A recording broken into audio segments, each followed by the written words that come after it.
নভোচারীরা কিভাবে স্পেসওয়াক করেন? আইএসএসের বাইরে হাঁটা যেমন কঠিন তেমনি বিপজ্জনক।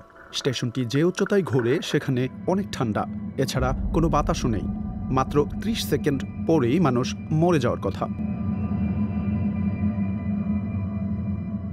শুধুমাত্র বিশেষ স্যুট পরেই নভোচারীদের বেঁচে থাকা সম্ভব।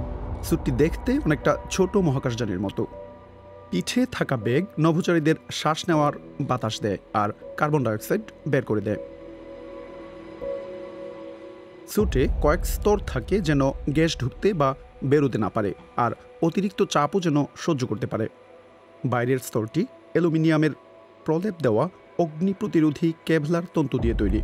মাইক্রোমিটিওরাইট ও সৌর বিকিরণ থেকে নভোচারীদেরকে রক্ষা করে এই স্যুট। নভোচারীরা বিশেষ পোশাক পরেন যার সঙ্গে টিউব লাগানো থাকে। এই টিউব দিয়ে ঠান্ডা পানি প্রবাহিত হওয়ায় নভোচারীরা অতিরিক্ত তাপ থেকে রক্ষা পান। আইএসএসে যাওয়ার আগে নভোচারীরা বিশেষ সুইমিং পুলে ট্রেনিং নেন। এ সময় ডাইভারের মতো তাদের ১০০ কেজি ওজনের স্যুটের সঙ্গে আরও ওজন লাগানো থাকে, যেটি তাদেরকে ভেসে থাকতে সহায়তা করে, অর্থাৎ মহাকাশের অবস্থা তৈরি করা হয়। আইএসএসে ওজনহীন পরিবেশ থাকে, কারণ এটি এত দ্রুত পৃথিবীর চারপাশে ঘোরে যে কেন্দ্রাতিক বল ও মধ্যাকর্ষণ একে অপরের ভারসাম্য বজায় রাখে।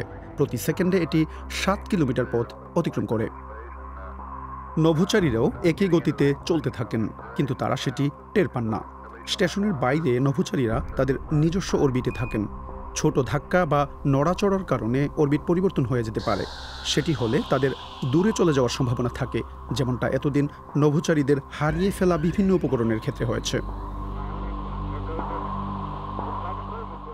সেটি হলে নভোচারীদের পক্ষে নিজে নিজে ফিরে আসা সম্ভব নয়। সে কারণে মহাকাশযানের সঙ্গে তাদের সব সময় আটকে থাকতে হয়। নাসা ১৯৮৪ সালে বিশেষ ব্যাকপ্যাক পরীক্ষা করেছিল। বিভিন্ন কাজে নভোচারীরা যেন মহাকাশযান থেকে দূরে যেতে না পারে সেজন্য এর প্রয়োজন অনুভূত হয়েছিল। জরুরি পরিস্থিতিতে পড়লে নভোচারীরা তাদের অবস্থান স্থিতিশীল করতে থ্রাস্টার চালু করে মহাকাশযানে ফিরে যেতে পারেন।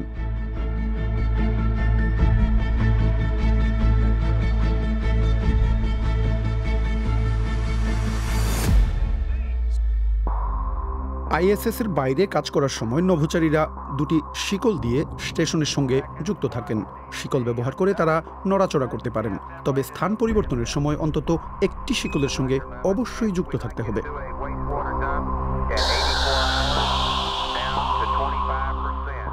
আর দূরে যাওয়ার জন্য নভোচারীরা রোবোটিক হাত ব্যবহার করেন। নভোচারীদের নিরাপদে ধরে রাখার জন্য সেখানে রয়েছে বিশেষ প্ল্যাটফর্ম।